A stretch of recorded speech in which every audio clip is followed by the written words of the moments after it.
fucking awesome. Come on, it's gonna be fucking awesome. You know the words. It's gonna be fucking awesome. That's it, say. It's gonna be fucking awesome. Yeah! Howdy, howdy, howdy, and hello, my Coolest Geeks. How are you doing? It is me, your compassionate composer of lyrical geek culture content. And I just made that up on the spot. That's not too bad. It's Jesse Blaze Snider. How you doing, my friends? I'm doing great. So much to talk about today. It's crazy. You know, I was thinking about my show and thinking about this whole world that I'm in now of, being a culture commentator. And when I first started, a lot of my episodes, were directed around things that I had a real bug up my ass about saying, and statements that I didn't feel like were being made and that like I wanted to make. But then somewhere along the way, I just got like, what would you call it? I guess caught up in just the week to week of doing this show. And, and a whole bunch of things came to light. One of them was that so much of the fucking news is negative. I fucking hate all the negativity. When I started doing my music show, which you can check out every Monday, All Your Favorite Bands Suck. It's a great new podcast. It's like half an hour to 45 minutes of me just talking about some of my favorite bands, bands that I don't think get enough respect or recognition. Last week I did a favorite of mine, B.O.B., really cool hip-hop artist, but he's so much more than that.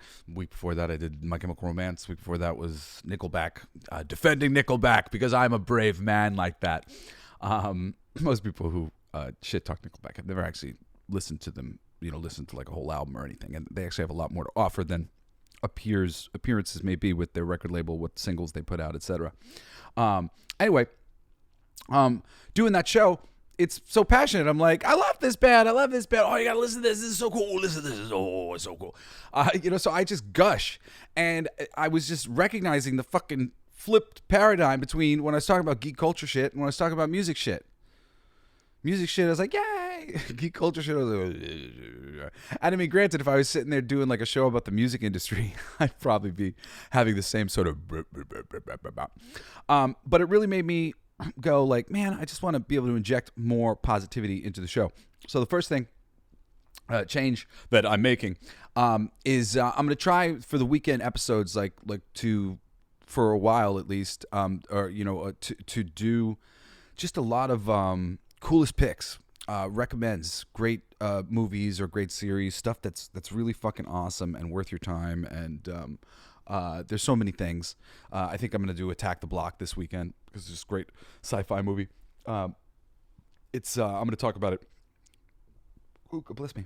At great length on Saturday's show, but great movie that doesn't necessarily get enough love. Not enough people know about it, and spreading the word about things like that. I did a show about Reacher last weekend, so I'm going to try to do more and more positive content, pointing to the stuff that is great and is working, just consciously, because I think that's important.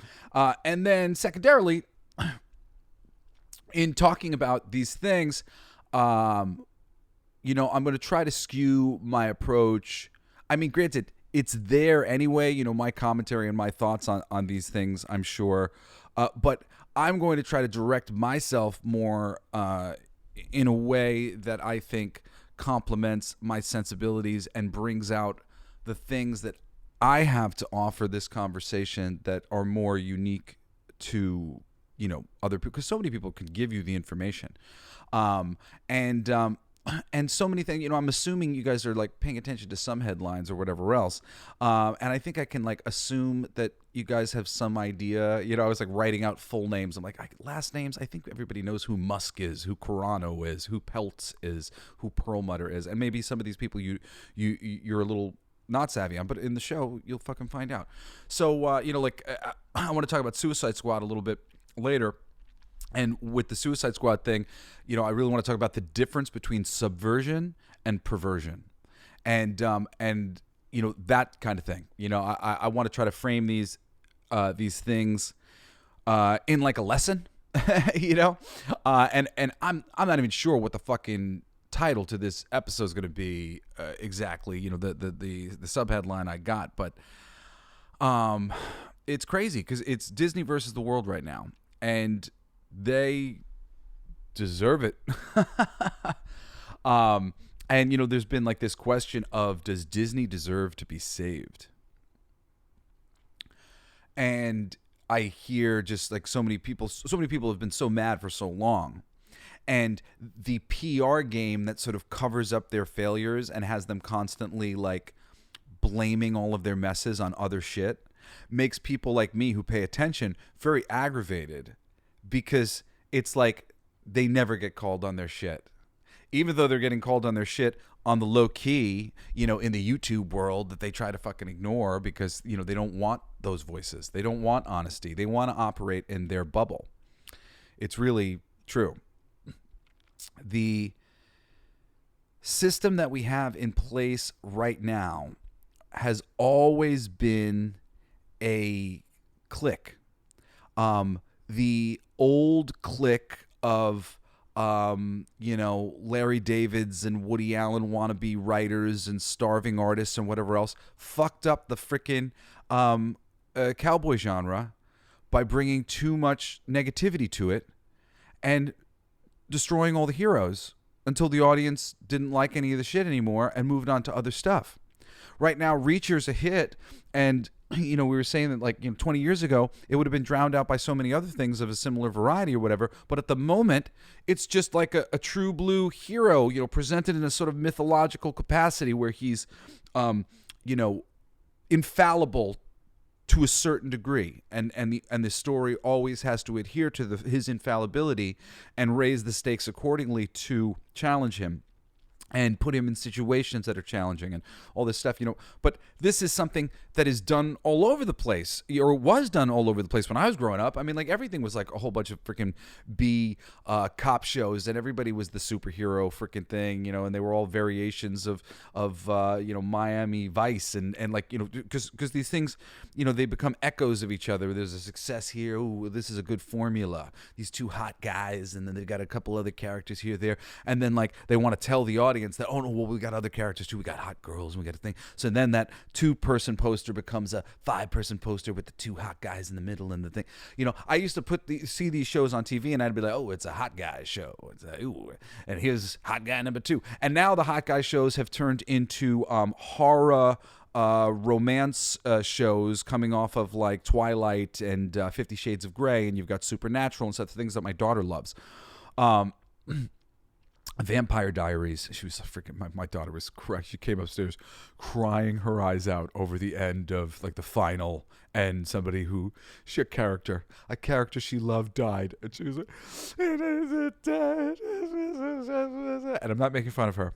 I think this is just the most wonderful thing. Like, isn't that so nice? Isn't that so sweet? She was so affected by this show that she watched, and the character died. I've cried for so many fucking characters, bitch. I've cried for so many characters. I don't want to spoil it, but one of my favorite TV shows of all time is called The Shield with Michael Chiklis. It's fucking awesome. Because, and this doesn't spoil too much, but essentially the very first episode ends with a bomb under the table, as Alfred Hitchcock might say, or somebody else. A dramatic situation that it's a ticking bomb. What are they going to do? Something that will ruin all of their lives. And it's this snowball every season of them just getting deeper and deeper and deeper, trying to cover it up. And you feel so hard for these characters in so many ways. Some of them you're like, you want to smack them all. It's just like off. It's just such tough fucking situations in that show. And there is a character who dies, not in the last episode, in the last episode of the penultimate season, or maybe even like 2 seasons before the end. I don't know. It is devastating. Not devastating in the way it's devastating when freaking Dexter's wife dies. That was devastating in a way that made my ex-wife stop watching that fucking show. If you're a fan of Dexter, I did eventually finish Dexter, and oh man, what an anticlimactic fucking end. I didn't watch the new season. I kind of don't want to see it. You know, I was kind of like glad I watched some more of Dexter, but kind of not glad by the time it ended. It's just like these shows, it sucks sometimes. You know, it's like a roller coaster. Like, the first season, it's so rare to get some show that you're like, yes, the whole time. This is what we need to talk about, all these awesome fucking shows. But this archetype is dying. It's in very short supply. And the country that we live in that's producing this entertainment for is predominantly white and, a good portion of them male. And they've driven entertainment in a lot of ways, largely because of their buying power, right? And like there's differences, and there's like really some cool studies that I could point to, but like differences in how girls play with toys and how boys play with toys. And, and of course there are exceptions to every rule, blah, blah, blah, blah, blah. But I find this interesting because I'm a toy guy. When girls play with toys, apparently they project themselves onto the avatar. So it's like, if they've got a doll in their hand, I'm this doll. It's me as a doll kind of thing. But when boys play with toys, they become the thing. I'm Superman. Well, I'm the Hulk. And they like do whatever. And the girls more sort of project themselves into the thing. And this becomes, inherent in, and granted, so many different, this is just statistical science, blah, blah, blah, of a thing, of a group or whatever. So, take it all with a grain of salt. But there's things to be gleaned here. So, I always hate when I feel like I have to like apologize or explain because like I want you guys to understand my intentions, because my intentions are only the greatest place, and I have no real feeling of like differences of girls and boys and blah blah, because I'm different and I tend to meet very different people, but I do see that there are patternings of these things. And what I think some of this stuff breaks down to for like women, and some of it's encouraged by society or whatever else, but it's like clothes and jewelry and ways to adorn their Christmas tree, ways to dress up themselves as they were playing with their doll. They want to be like the doll. They want to, do things for themselves, or they might like a car, to wrap themselves. They'd like a man, a nice man to that makes them look good. It's like sort of like accessorizing the thing. And then men kind of like become the things that they are and get into things very deeply and get like lost in these things. And this is why, there's so many, things of like, men being forgetful and you didn't do the thing, and because they're like lost in being a mechanic, and they're lost in writing comics, and they're lost in doing whatever the fucking thing they're doing. And they get lost in hobbies more, like, and I love geek girls and geek gamers, and like I'm fucking like more power to you guys and stuff like that. But like we're all gotta just like recognize it's like if say you put us all in a room, right, and we're all just reasonable people in a room, and there's freaking 2 million of us, right, like 10,000 of them would be girls, and maybe it's a lot more than that, like but it is a disproportionate amount, honestly, of, and I'm talking about people who buy things, the people who buy the comics, not talk about them online, not pontificate about them, not go see the movies, people who buy books, buy toys, buy statues, like people who participate in the market, okay? On that side, like if you go down to a toy show as opposed to like a comic book convention, right? You go to a comic book convention, you see cosplayers, you see all sorts of stuff. But if you go to a toy show, it gets predominantly more male. And it's Pokemon cards and baseball cards and all this stuff. And honestly, it's males with a little bit of Asperger's, like me, and some ADHD, and and we like to have a lot of hobbies, and we're into a lot of this stuff. But it skews male. It really does. And it's just like honest observations, and I'm not somebody who like, I consider myself a male. Like, I don't really identify like that. Even though I don't play this stupid, like, oh, I identify as this, but I don't think of myself in these terms of like, I put myself in this bout of man. I'm a man who happened to be drawn to all these things or whatever. I don't know if it's by genetic nature or whatever else, but me personally, I do happen to have these traits. I do notice that it's not as, as much in women, but I have friends. I have plenty of like girlfriends who love, various things, nerdy about some shitty, not shitty, some shitty thing or another. That's so dicky. No, but like whether it's Legos, it's usually something a little bit different from something that I've gravitated towards, but it's equally valid, or Harry Potter or whatever it might be. So, the girls have fandoms and it's there, absolutely. But when it comes to the mainstream market of sort of like heroic figure type of stuff, this stuff has always been driven by boys. There was my buddy Chris Gore at Film Threat. He had put out a tweet that he got so much freaking flack for a while ago now, where he said, it'll go down in history as being like the biggest mistake ever made. Disney trying to turn Star Wars into a girls brand. And it's true. And hear me out here, okay? Before you get, offended or anything.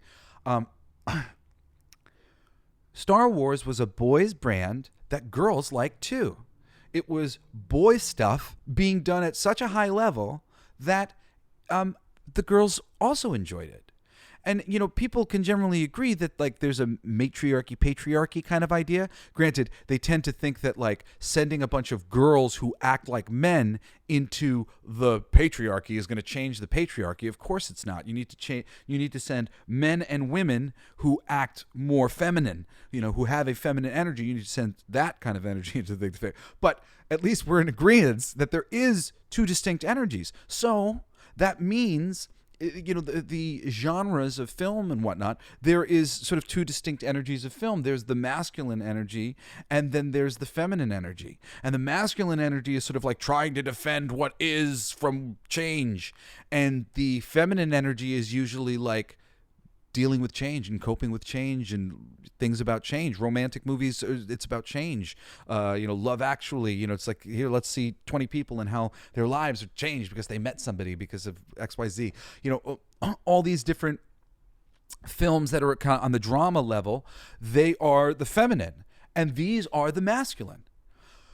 To feminize these things is to rob them of their power. Their power is their masculinity, just like the power of a really great drama that'll knock you on your ass or whatever. Like I've always loved The fucking Notebook. Great romance. Like it's a great freaking movie, man.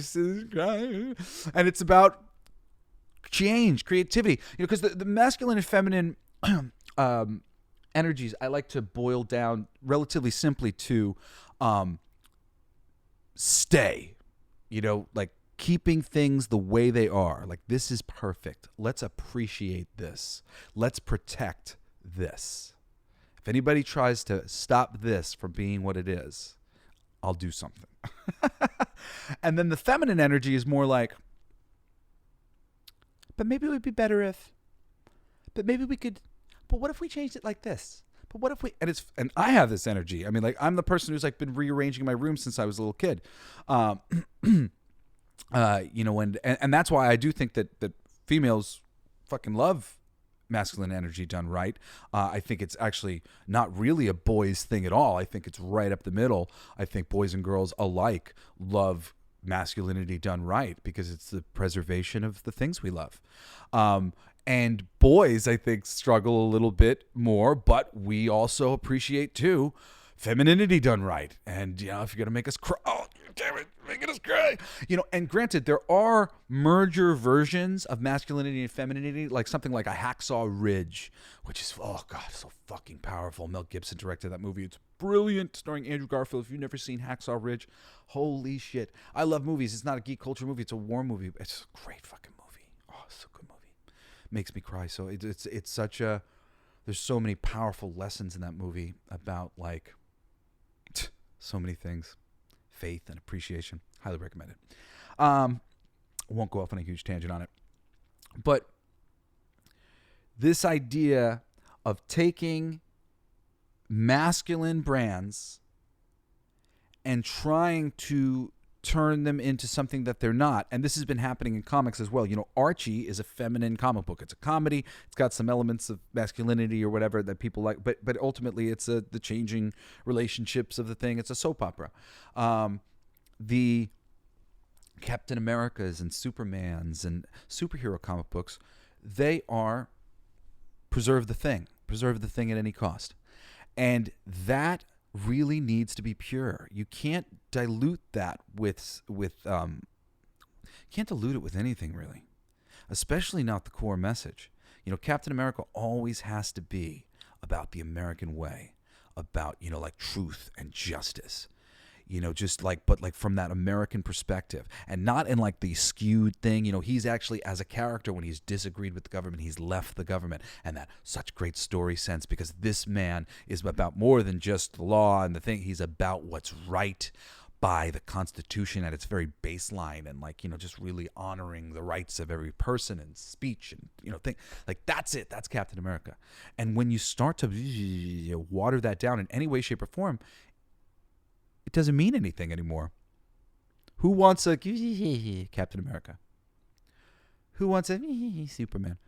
He's nice, but sometimes he kills people. Like, it's the purity and the getting really creative people, writers, to go in and come up with new ideas to play with this unique perfection that is your mythological figure, your character. You know, whether it's a Reacher or James Bond or Captain America. They're all just these archetypes that need to be honored in their perfect way. And there has been an absolute dilution of that vibe. And some of it also comes from the fact that the Force is female. And unfortunately, when we are putting these females in these films, a lot of times, we pull the punch on the women. Men in society, we tend to just kind of get our faces grinded into the ground a little bit more than people might realize, usually because we let ourselves have that happen, because we're kind of made to feel like that's okay, like men are meant to suffer. And like as a man who even never identified as a man, but I was aware I had a penis, and I was seeing that they wanted me to let you guys save yourselves first, all the women and all the children, before me on a boat. And all the people in the wars were men. And there was a draft, and they didn't even have a choice. They had to go, and they had to go shoot people, and they had to die. And then, you know, you play on sports teams, stuff, testosterone, you're constantly defending your honor, especially if you're different like me. I was constantly just almost getting into fights. And used to like terrify me, because I would just always be like, oh my God, this here it is. And I've gotten into fights over the years, but you know, you're never like excited about it generally. I don't know, looking to fucking fight people. Well, that's not true. Every now and then you get somebody you're like, that motherfucker. One of these days, if the right thing happens, bling, zoom, right in the kisser. I'm a big Honeymooners fan. That show's fucking funny. This masculine thing comes with it a sort of reasonable tolerance of male suffering. And with a reasonable tolerance for male suffering, the audience is conditioned character-wise to really see characters put through their paces. And honestly, there's a great book if you're a writer and you want to learn how to write better. One of the greatest books, single greatest books I ever read about writing, one of the best things I ever did for myself, was a book called Wired for Story. I forget who it's written by, the author's name, but look up Wired for Story. It's written in specific terms, more in terms of novels, but it uses plenty of films and other things as references. And it really just flips the entire script on what an audience is looking for when they sit down to watch a movie or read a book or a comic book or whatever it is. What are they looking for? And it's very surprisingly simple. I swear. just hear me out. They're looking to see at least a character who has something that they really, really want. And they want to see them struggle to get it. And if you make them struggle hard enough to get the thing over the course of a movie or whatever it is, your audience will beg you to give them the thing, at some point. Like that's the thing. And Batman and Spider-Man, and they all take up a cause, and they are struggling to do this thing and do this thing right. They have a responsibility, and they keep getting into all these messes. They've dedicated their lives to making sure that what happened to their parents never happens to anybody else's parents ever again, and now they have to be vigilant. And their life revolves around this other thing. It's one of the reasons why the film studios always fuck up Batman, is because they try to make his life revolve around his relationships. And that's not Batman. Batman's relationships revolve around Batman. Batman revolves around his mission, and Robin and everybody and girlfriend. They all revolve around the mission.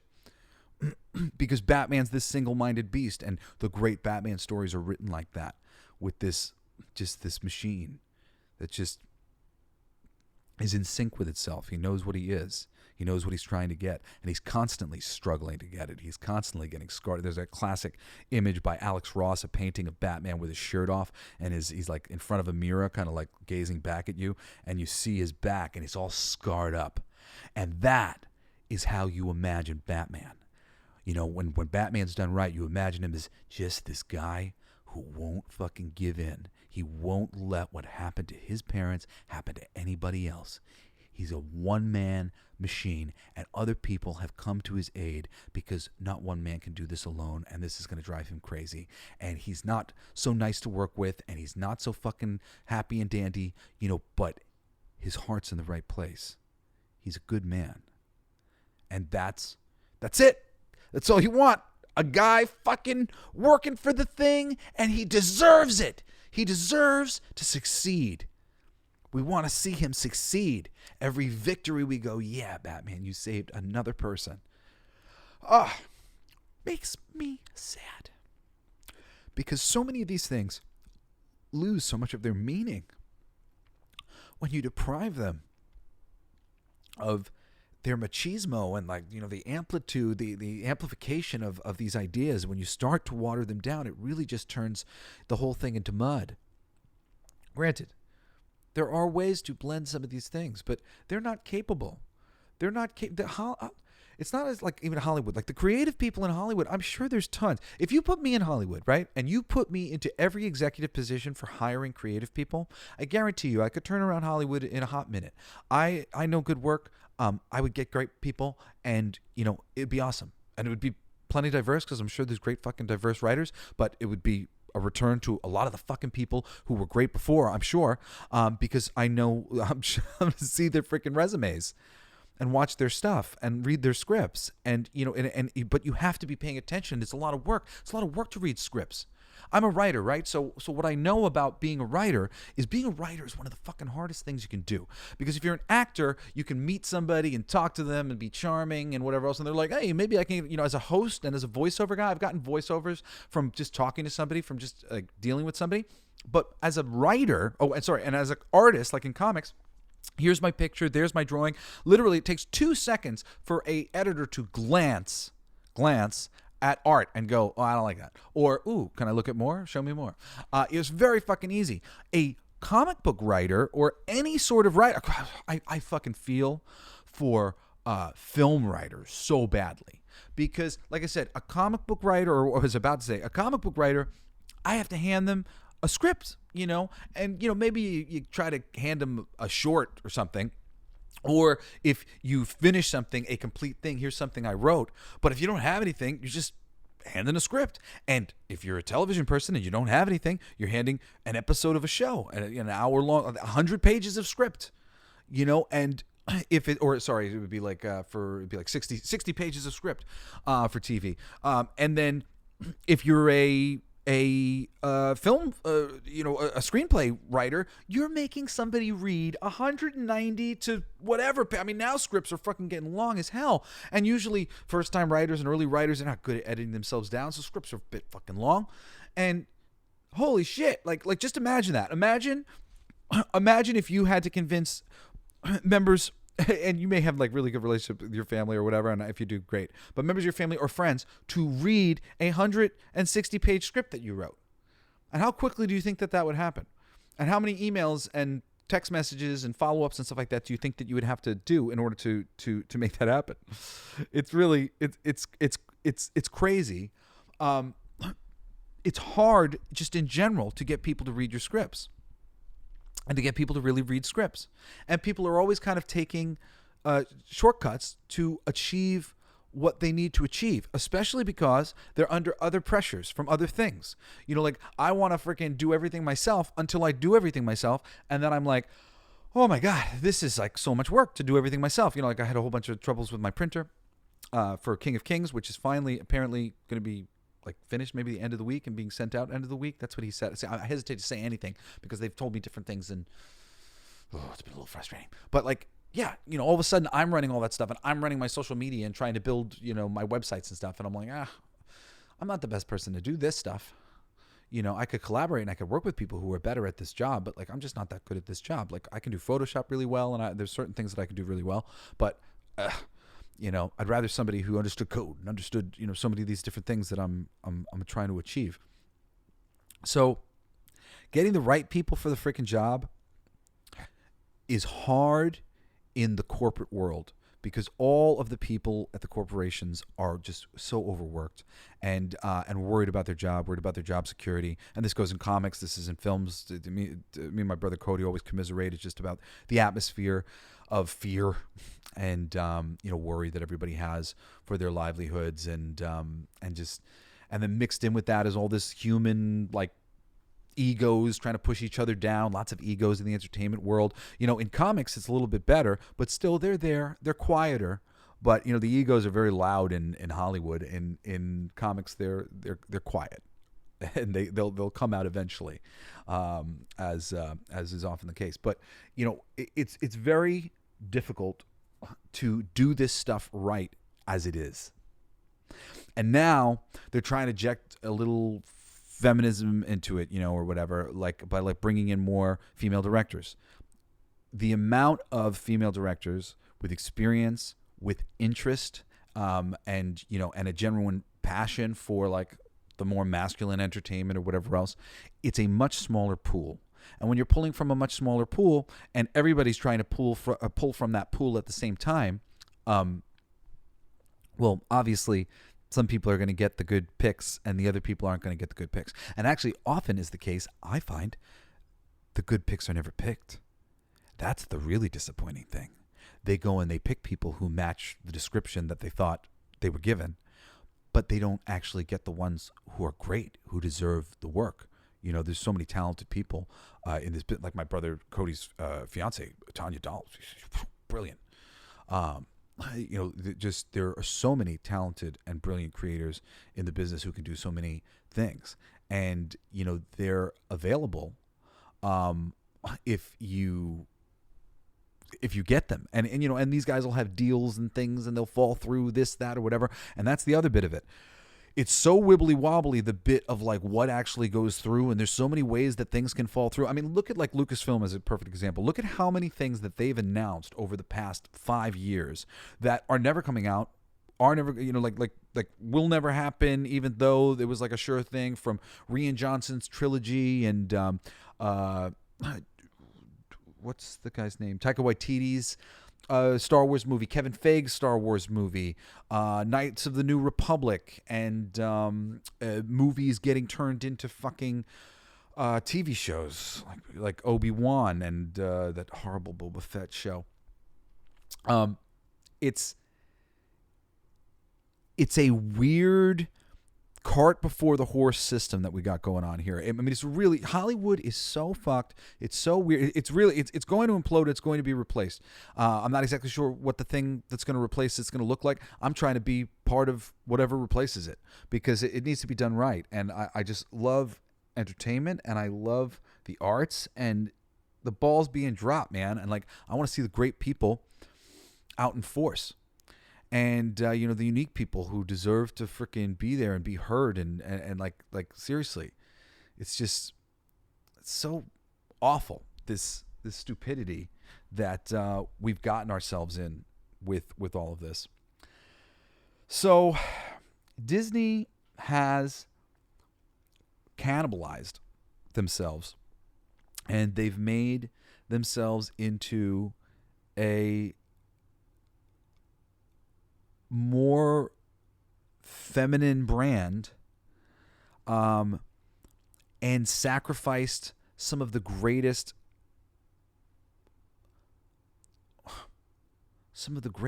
studios of all time. Lucasfilm, Marvel Studios, Disney Animation, Pixar, Disney Live Action, which has now just become the bastion of live action remakes. The Muppets. These things are too great and important to lose. And there are some crazy things going on right now, and I'm going to go over them in a minute. But they could save Disney. And a changing of the guard, and the right things being done and an opportunity being given to empower all these people. Like, you don't understand how much industry, I mean, it'll get picked up in other ways, but we'll be sort of lost if Disney's allowed to just collapse. And Bob Iger or whatever, he needs to, we'll talk about it, but he needs to, he's Iger the fucking idiot. It was just announced that they're still on track for their new Pirates of the Caribbean 6, starring their strong female lead. And dude, this is so fucking tone deaf. Johnny Depp just got completely exonerated in the public's eyes. And he is interested in playing the part. And, well, he's not actually. It's the alpacas thing and everything. But you could bring him back by apologizing and whatnot. People have been waiting for that story to happen. And nobody's going to go to see this out of loyalty to Johnny. They're going to go, that's Johnny's bitch. This girl ain't fucking her. Like, bring back John. This franchise exists. You don't have a Haunted Mansion franchise yet. You don't have a Country Bears franchise, a Space Mountain franchise. You have a Pirates of the Caribbean franchise. And it is because of Captain Jack Sparrow and the very bizarre and unique performance that this man has given you. You owe him everything. And the audience, the public, has maneuvered themselves back to his side because they never wanted to leave his side in the first place. They were really disappointed about the things that they were hearing. And, and they were taught to just, blanket go, okay, bad man, without getting more information. It was clear Amber Heard, I mean, all you have to do is hear 30 seconds of this tape of her talking, this conversation she recorded with him to make him look bad, where she's goofing on him for, I didn't punch you, I slapped you, I all this stuff, the stuff that abusive people say. And he's not on that recording saying a bunch of abusive things. But she is, so cavalierly and casually. And I believe that material was brought forth from her side of things to give information, look at John, to make Johnny look bad. That's all I needed to hear. I mean, and there's so many other things, but that tells you everything. Look, where there's smoke, there's fire. Most of us are, I had to do psychedelics as a in my late 20s to recognize that as a young person, I was often seeing signs of a thing and going, oh, well, I don't know. And then I had the psychedelic experience, and I came out of it with one of the but a big lesson of it was like, I know things. There's plenty of things that I know. It's very clear that's a sign of this. This is a sign of this. This is a sign of this. I'm capable of walking back what this means from its, generator, at least to some degree. And granted, you got to be careful there because sometimes you put words in people's mouth or whatever else. But at least we have a mechanical idea about a thing. If a girl says something to you that's a certain way, that's kind of seems like it could be like a pass at you, it may very well be, and you can make mistakes or whatever. But when you think something pretty strongly and you think, you got to go for it. You got to go for your hunches and make these shifts. Where there's smoke, there's fire. And Amber, I almost said Amber bitch. She's fucking guilty, man. Guilty. Oh my God. Totally abusive. And I mean, and what he was put through and all these different things, it was messed up. And most of the public was glued to this thing. It was a popular thing to be aware of because it was a really interesting sort of battle of the sexes and proof positive that, there are good men, there are bad men, there are good women, there are bad women. It's just the truth, man. It is not every woman's a saint, not every child's a saint. It's there are some people who are a little selfish, there are some people who are thoughtless, and they do thoughtless things. And when there's smoke, there's fire, and the audience is with them.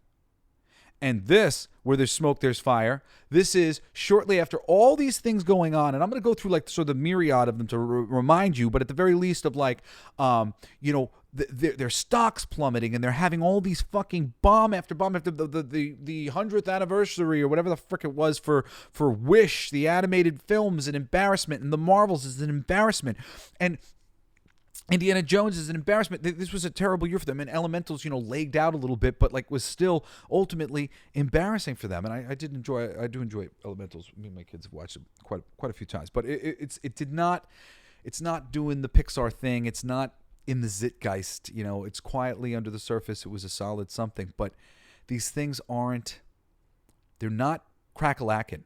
And Bob Iger made some statements that he was going to make some fucking adjustment or two. Clearly, we want to like separate ourselves from these things. And meanwhile, one of the first things he does is make a little pact with a whole bunch of different film studios to go against advertising on X, to go at Elon Musk for free speech on X. And I'm sorry, I'm a free speech advocate. The truth hurts. Fucking everybody look at it. It is what it is. Until you're willing to sit and look at all these things, I don't respect you. I don't respect anybody who sits and is like, oh man, all these these people, these conspiracy with these styrofoam hat people or aluminum foil hat people. I am somebody who is brave enough to look at information, and I'm telling you, every fucking conspiracy you have ever heard about has filled within it. Filled many, many interesting things that are bizarre, that are like, wow, explain that. That doesn't mean that the conclusion that whatever conspiracy has come to is accurate. Most of them I don't think are exactly accurate. And I don't know. At the end of the day, it's just information. But we are given and fed information all the time, and I have come to see the information that they give us is the information that they want us to have. So I try to get the information that they don't want us to have. And the information that they don't want us to have, boy, does it poke holes in the information that they want us to have. So, oh yeah, we're going to do something about this. And then here we go, more stuff here. Oh yeah, we're going to do something about this, and we're moving forward with the Young Avengers movie. And we're going to do Pirates of the Caribbean 6 with a strong female lead. What do I have to tell you about nothing has changed? Nothing has changed. Unless Kevin Feige is going to really do something to surprise me, and I'm not thinking that he is based on a lot of the rumors that I'm hearing. Very heavily female-focused X-Men cameos, or whatever other stuff. And it could be good. And I think Deadpool, in particular, will be very good. But again, there are things that they could do with Deadpool to angle towards fixing things, really, for the fans, pleasing the audience. And they could do them.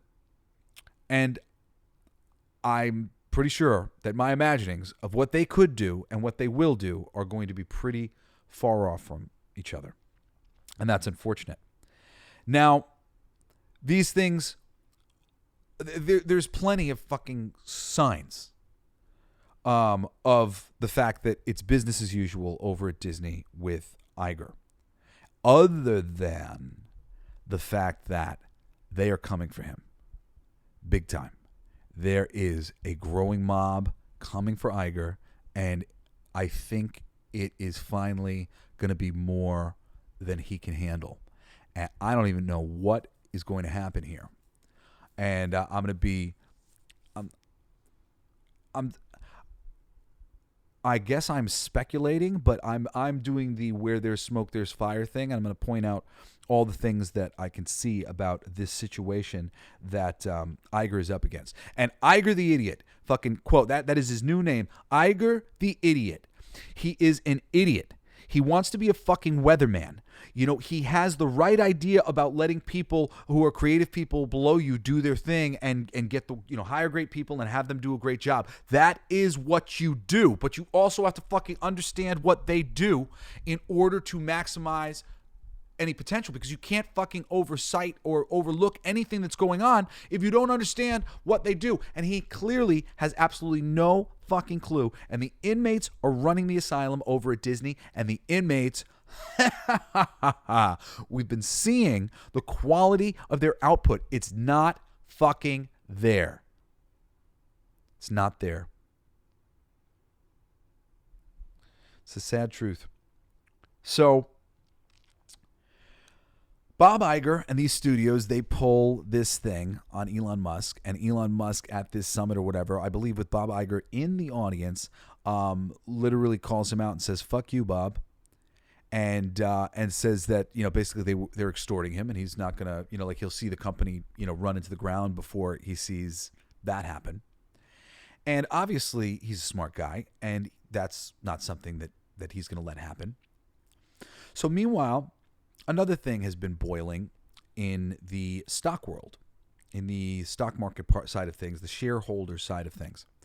There has been a play for a seat on the board, somebody to basically get in as like a consumer advocate and a shareholder advocate, because most of the people on the board have very little share, and all of their allegiance is just to Bob Iger. So Bob Iger's got this patsy board that just does what he wants, does what he pleases, and this guy, Nelson Peltz, has been trying to get himself on the board. And when you dig into Nelson Peltz a little bit, you find out that Nelson Peltz is connected to Ike Perlmutter. Ike Perlmutter had great ties to Marvel for a very, very long time. He's often been demonized in a lot of capacities, but clearly, you know, and obviously there's plenty of things that you can point to in terms of the success of Marvel, what they were able to build and achieve and grow, and they came from bankruptcy, and these are the people who fucking saved the company. So, I mean, obviously not doing everything wrong, but was butting heads with some of the people like Kevin Feige or whatever for a long time about certain things. And you know, a little bit of an old-fashioned sensibility on his part. He's always been depicted as sort of misogynist or racist, or whatever. But I think he just had a sort of old-school white guy thing of like, you know, I'm telling you, girls action figures don't sell. The boys don't want to buy them. The, you know, black action figures don't sell. The boys, you know, don't want to buy them. And that, I think, is statistically provable, but not always true. And Black Widow can sell, and Black Panther can sell, and there are plenty of characters that will. Sometimes it can be a tall order, but not always, and not at all, actually. You know, you see plenty of toys, you know, whether it's a Fortnite character that becomes popular or whatever it might be, of all sort of varieties of looks, whatever. It really just kind of happens to be what people vibe with, you know, what like is attractive to people. And so things kind of break that mold all the time. But when it's like, oh, we made the black friend from the show and nobody bought it, you know, or whatever. Like, well, yeah, because that character wasn't exactly presented in a way that made that character all that appealing. And like, these are the things that people were fighting back in the day for like more proper representation, where people that look like them were in heroic positions and stuff. And that was a reasonable request. You know, and it's just like sort of like how these things sort of ultimately get pushed past the point of their usefulness and sort of like, oh, we've got a critique. Okay, let's make it. And let's make it so hard that, oh, fuck, damn it, we wish we didn't make that critique anymore. Fuck. Anyway, he was... Most of the time, the news that you find, it was put there, man. It was put there for you to find it. Usually money was actually put into putting it there. Or a friendship, a person went to a thing and they went to the trades. Like if it's entertainment news, and I mean any news, the fucking military and the government, they're putting, here's what we have to say about that. Like the news is like, it's so fabricated. Okay? And so, you can't exactly trust what the trade's saying about Ike Perlmutter and all this stuff, because the trades are run by the studios and people with powerful positions. They use their pull to go in and, shit talk this studio or shit talk that executive or whatever else for this power play or that power play. There's all sorts of stuff. I mean, go read some books on like the fucking history of Hollywood and like the Hollywood studios. You'll be like, whoa, like you'll be fucking appalled. It's so lame, It's that thing. Like I said, The Rock is stuck in. He's got stuck into this Hollywood thing where it's like, oh well, I can't let anybody beat me in a fight, and like all that stupid testosterone bullshit. It sucks because we want testosterone bullshit, but we want it, we do want it in measure with life and whatnot. And we would like diversity in these movies and whatnot. And of course, the answer is always to add new characters and to try to utilize characters that are liked, that are diverse within the existing, mythologies. It's very easy to do this shit. And if Ike was willing to open that door a little bit more, maybe we wouldn't have the problem that we're having now, and people like Ike, who are holding that door too hard, the people who are too conservative Christian and were resisting all these things in one way or another that are sort of fundamental to other people. So it's a tricky thing. If we can just sort of like bend the knee to each other, it can be better. But instead, we've got this pissing contest that's going on over at Marvel, and and now by virtue of that, Disney, as they've been brought into Marvel for so long now. So Peltz is proxy to Perlmutter and others.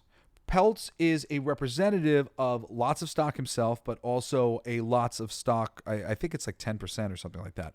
Of the 10% of the stock is represented by Nelson Peltz.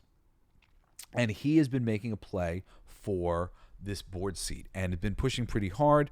He made a play for it last year, and at the time, sort of like there was like an agreement made between Bob Iger and all those people, and they didn't do anything. They didn't, or at least Nelson Peltz didn't feel like they did anything. So they went, okay, well, we're doing the thing that we said we were going to do. We're going after this seat and all this stuff. So I don't care to fucking know the ins and outs of stupid systems that shouldn't even fucking exist on planet Earth. These systems of a fucking stock market and all this shit, it's literally just designed for asshole elite people above us to play with the money and possibly lose it and destroy people's fucking livelihoods. Drives me so crazy. So I can't explain the ins and outs of how this like proxy fight's going to go. There are some great YouTube commentators that give coverage of stuff like this. I loved WDW Pro and Valiant Renegade. They're both awesome, and they constantly talk about this stuff all the time. Shout out to you, Pro.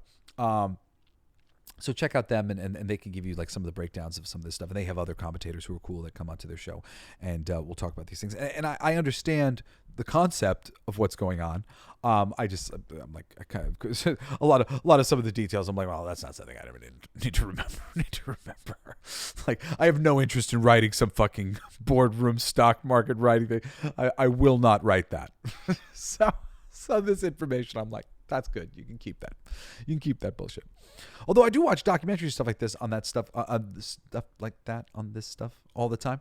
I find it all interesting, fascinating. But yeah, like I just like don't commit it to memory. I'm like, it's a false system that shouldn't exist. It's so stupid.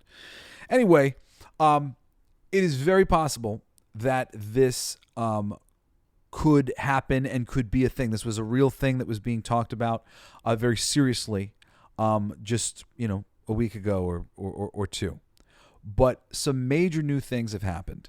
And, if you want all the exact details and stuff, go look up some fucking articles and shit. But basically, Nelson Peltz and his family had a very special visitor, and they made a very clandestine post at a very particular time of day and time of when things were going on, basically talking to my new friends about what businesses I should acquire.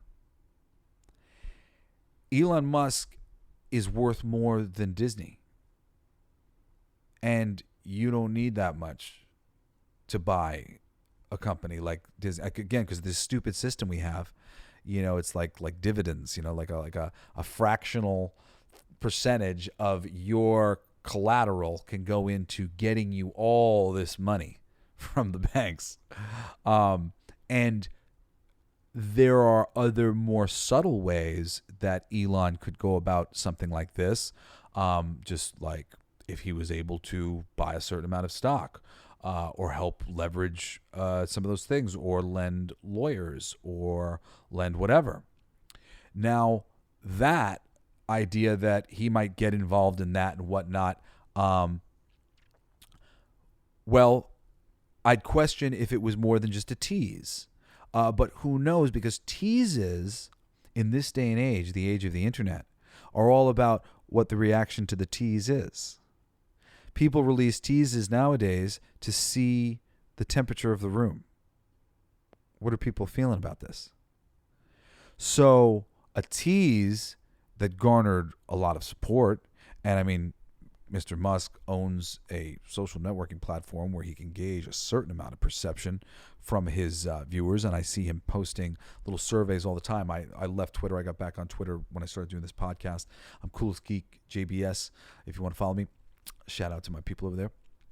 And he posts surveys all the time, asking people, very innocently, as far as I can tell.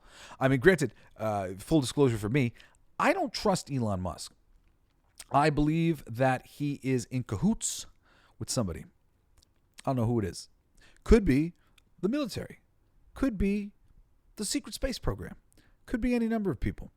But I believe he is a figurehead for a new ideology that they're hoping to replace the current mind virus with.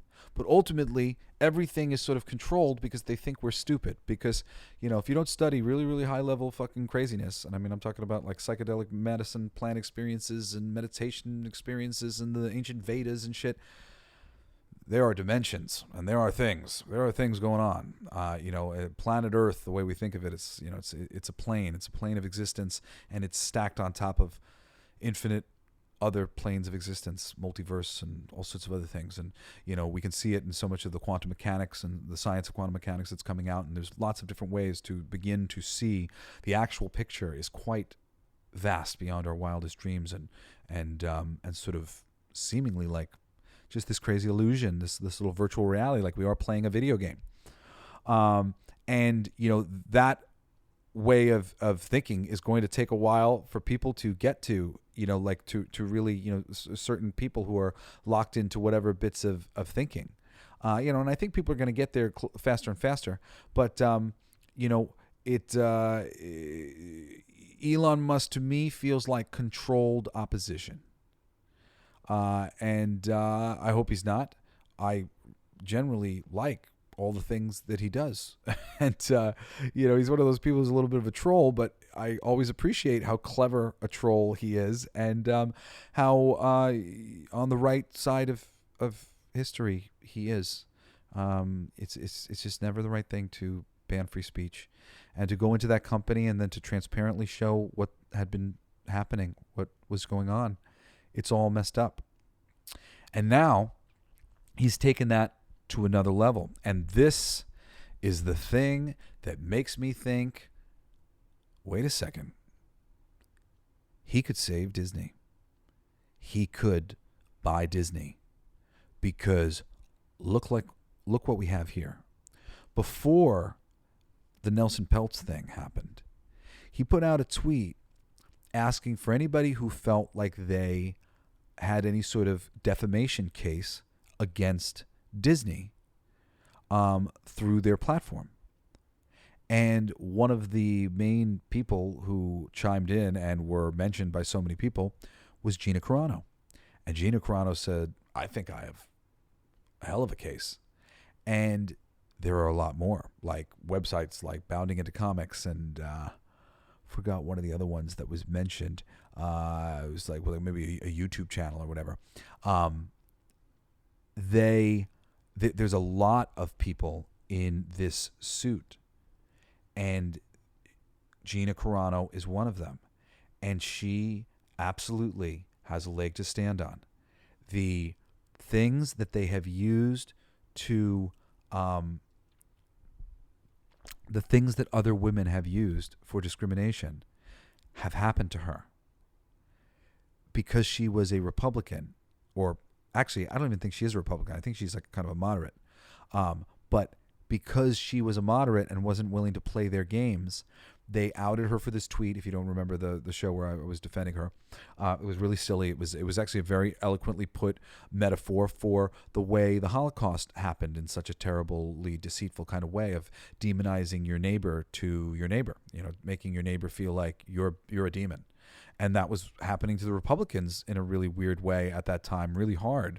And it was pulled back on a little bit. But like there was a moment where I was like appalled by some of the things that I was hearing being suggested on like television of like, maybe we should take the Republicans' children away from them because obviously they're retarded.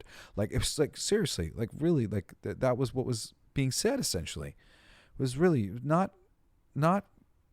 cool, man. We all have free will. We all got to live and let live. And I just don't believe in these sort of things. So I appreciate Mr. Musk and what he's doing. I really do. And this situation with GINA CARANO, and he is hired lawyers to look into all of these cases for them, to put together a case on behalf of all of them, to go after Disney. And GINA is like looking for, to get like compensated for the defamation, and they have defamed her character. I was just talking, the reason why I talked about her, and I felt the need to defend her because she was still dealing with it in Canada, and they were saying all these things and using all these quotations and making all these sort of remarks about her, where I just find me a recording or anything that says anything like these buzzwords and shit that they were using for her of like that she was some sort of alt-right conspiracy theorist, and she's not somebody who's really gets into that kind of stuff. She's pretty sweet and like clever and nice. She really like seems well regarded by her peers on the show, and I mean it's just like she's just such the wrong person to go after, and so she has been defamed. And a coordinated effort with many different employees of the company in public forum. So employees of Disney who use Twitter, like Pablo Hidalgo, who's running the Star Wars story group, and other people who went after her politically for these different things, who were going after each other, setting a precedent for people who work for the company going after other people who work for the company. This is harassment in the workplace, right? Those are her coworkers. Ultimately, these are people who work for the company she works for. So this thing is legit. And somebody mentioned on one of the things that was reporting on it, this could be settled out of court, kind of thing, and immediately like done or whatever, but we'll see. No, it won't. Are you kidding me? This is the leverage. This is the leverage that Elon needed to properly defend himself against Bob Iger and Disney in these studios. And Iger is already at war with Nelson Peltz. This is the perfect thing that Nelson Peltz needs to actually do the thing that he was already figuring out how to fucking do. He was already doing it. And granted, maybe Bob Iger could figure out X, Y, Z or whatever, but it has just gotten bigger than that. Because now it's Peltz and Perlmutter and Elon Musk and his lawsuit and Elon Musk's money and Elon Musk's ability to buy or affect the stock price in Twitter, in Disney. This is a really new game. And again, Iger the idiot fucking getting into a public fight with Elon Musk. And this is because you made yourself too much of a fancy public figure, because you wanted to be a weatherman, and really you wanted to get into politics someday because you got friggin' big money in your pockets who are controlling your every move and making you do everything that you fucking do. So here, now you're this figurehead, and now you're having a pissing contest with Elon Musk. You think this is going to be good for Disney? You think this is making you look good? This is an embarrassment. But I think it may be an embarrassment, a quick shake of the little dog by the big dog, and it's over. This could move relatively quickly. Once it does, even though, I kind of imagine there'll be a bit of posturing and whatnot about this stuff for a minute, especially because Elon Musk seems to like to work that way. Remember, it was a joke when he was talking about buying Twitter. And then slowly but surely, as he investigated the matter, and I mean, that's how I would do it. You're going to buy a company, whatever, you fucking investigate the fuck out of it. And then when you really feel like you know what you're doing, what you're getting into, you go, all right, I'm ready to go. And you make your move. So will Elon buy Twitter? I mean, will Elon buy Disney? I don't know if he's going to buy Disney, but he is going to affect what is going on at Disney. I think there's a small chance that it could leave Disney in ruins, but maybe in ruins for a second to be picked up for cheap. Or maybe there is some amicable, because Bob Iger is in a corner right now. So if I was Bob at this point of the game, I would probably be going, hey, guys, let's talk about this a little bit. Come on, guys. We can figure something out. Because he's not going to be useful to granted, I'm sure they'll put him somewhere, the rich and powerful people that have propped him up for so long. But this is it. They are coming to eat Disney's lunch. And I hope that they do. And I hope that Elon buys, if Elon buys Disney and does what he did to Twitter, to Disney, we win. He said, Twitter's like a marketplace of ideas, and it's like a public square, and people can kind of come and talk and like say whatever shit they want to say. Like it's a free speech place, like let people's voice be heard, and we'll do our best to get rid of the stuff that is genuinely hate speech or or attacking people or things like that. And they're monitoring it, and his whole approach, as far as I can see, is very moderate and reasonable. And moderate and reasonable is always what we want. Because we do live in a polarized world of masculine and feminine. And the answer isn't masculine or feminine. It's both. Both lovingly curated together. Right up the middle. There's some balance, and we come together and things are good. That's what it can be. So if Elon's going to take that approach and go, this is a company that made great things, and we need to get back to the things that made friggin' Disney animation great and Pixar great, and let's try to hire back some of these people. Maybe we can get Lasseter back. Maybe we can get this person back. Maybe we can get that person back. Let's get back the Marvel Creative Committee. Let's see if we can bring George in. Let's see if we can reset this thing. Let's see if we dude, it's done. Like a new direction, and let's go back to fucking basics. These are some of the greatest things on earth. I was just introducing my two youngest kids to the Jungle Book yesterday. I'd never watched that one with them. So we sat down and we watched the Jungle Book. And we loved it. It's classics are fucking classics for a reason.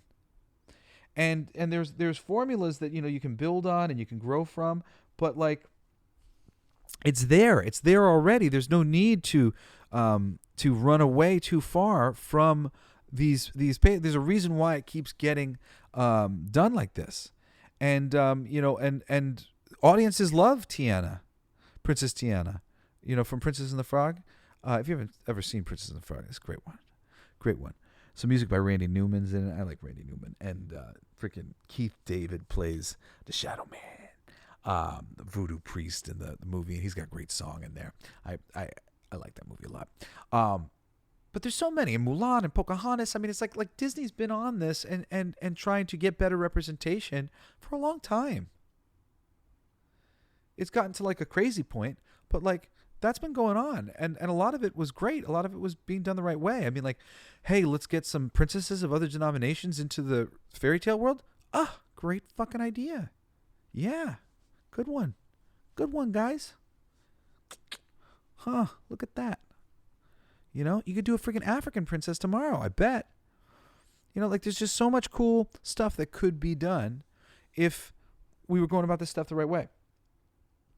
So this bit with Carano, and not just Carano, but these journalists and other people on Twitter, that, this is going to be a really big deal for them. And if this, because it's Elon Musk, he's going to be able to fight this for a long time. And this seems like a battle he wants, that he's passionate about. Winning the battle over free speech and harassment and cancel culture. Like I said, I feel like he's controlled opposition, but I think it's opposition to this new culture, this new DEI culture that has been creating so many toxic, sort of new cliques.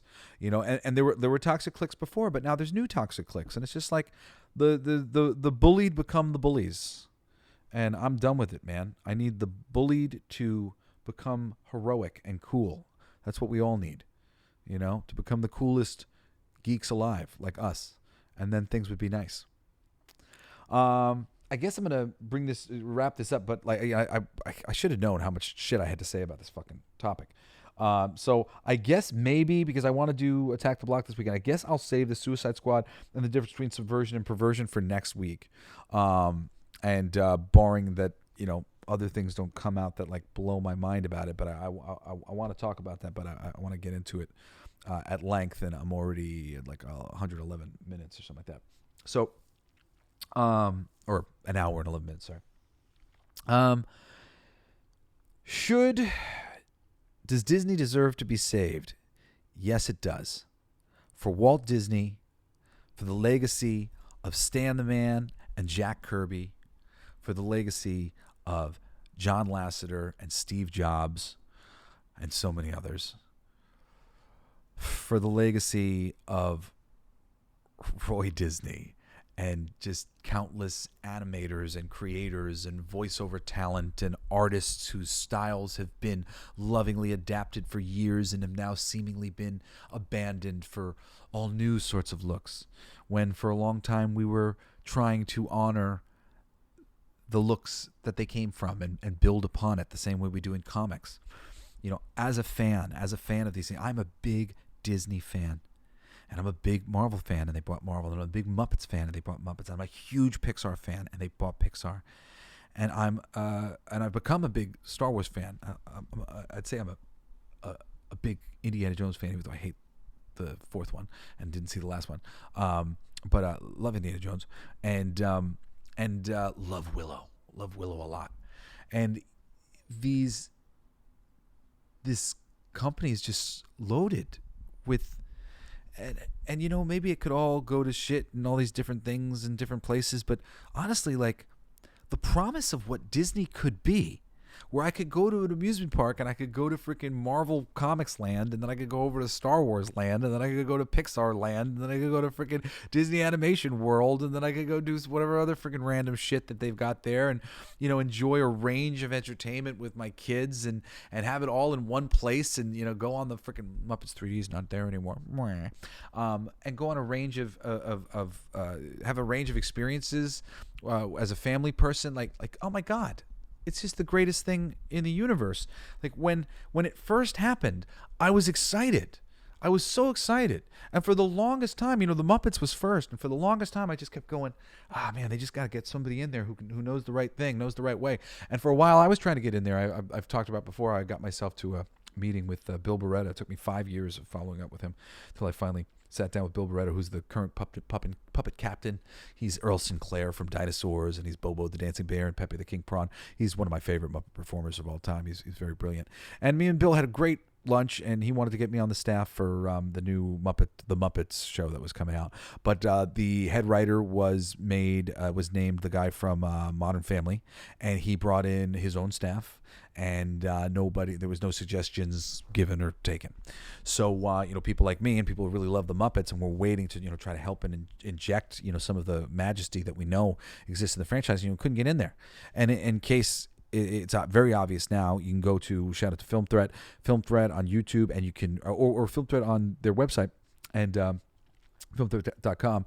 They've got articles called The D-Files about all this stuff in great lengths about what's gone on since they fired John Lasseter, how they fired John Lasseter, what the atmosphere has been like over at Disney ever since. I mean, it is the most damning information, and it's coming out in droves, and more people are coming out every day. And it's crazy, as these things are coming out, as all this stuff's coming out, they make this announcement about freaking pirates moving forward and no Johnny Depp. And like, it's so tone deaf. There's so many clear indications they could give us, like en masse, that they were turning the ship around or doing something.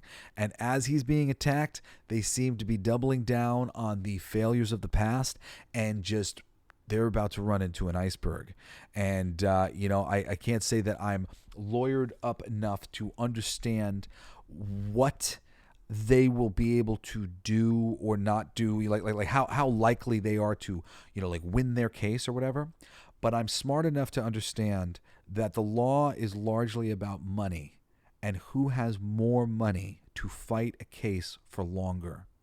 The more money you have, the more you can overwhelm a person or individual or whatever. Elon Musk has enough money to really frustrate the hell out of Disney, which is a business that is oozing money and has had failure after failure in recent years. If there was ever a time where Disney and Bob Iger should be fucking, or really it's just Bob, because it's like Disney will survive, Mickey Mouse will survive this, Marvel Comics will survive this, but Bob Iger, your days are numbered, brother. Anyway, that's all I got for you today, Coolest Geeks. I'm your passionate geek culture commentator, Jesse Blaze Snider. You can write to me at jesseblaze@jessesnider.com. I love it when you do, and I love you all so much. I look forward to hearing from you. Anyway, thank you again for listening to my show. You can check out my new music show, All Your Favorite Bands Suck, every Monday night on all your podcast platforms. And you can join me again next Wednesday and this coming Saturday for another ass-kicking episode of the Coolest Geek Alive. Later. You've been listening to Coolest Geek Alive with me, your host, Jesse Blaze Snider. Don't forget to rate, comment, and subscribe for more excellent geek culture content. Thanks for listening. It's my favorite part!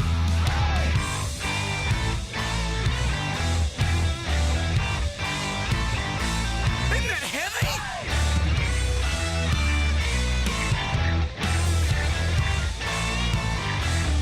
I played that! It's gonna be fucking awesome! Coolest alive! It's gonna be fucking awesome! Stay with your tribe! It's gonna be fucking awesome! Revenge of the Geeks! It's gonna be fucking awesome! Week after weeks! It's gonna be fucking awesome! Laughing with you! It's gonna be fucking awesome! And crying sometimes too! It's gonna be fucking awesome! Spelling it out! It's gonna be fucking awesome! Making you shout!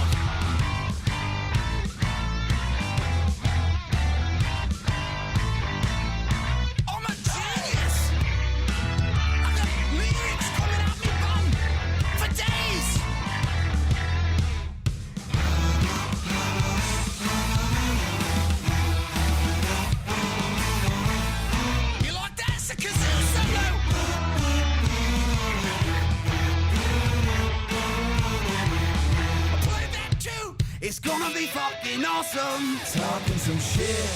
It's gonna be fucking awesome. Living legit. It's gonna be fucking awesome. Food in our mouth. It's gonna be fucking awesome. Get in the mouth. It's gonna be fucking awesome. Tell all your friends. It's gonna be fucking awesome. Call right or text. It's gonna be fucking awesome. Raising the bar. It's gonna be fucking awesome. Straight to the stars. It's gonna be fucking awesome. It's starting soon. Straight to the top. Passing the moon. It's gonna be fucking awesome. On with the show. It's gonna be fucking awesome. Ready, set, go. It's gonna be fucking awesome. Fucking awesome. It's gonna be fucking awesome. Just wait. You'll see. You'll all see. You'll all see.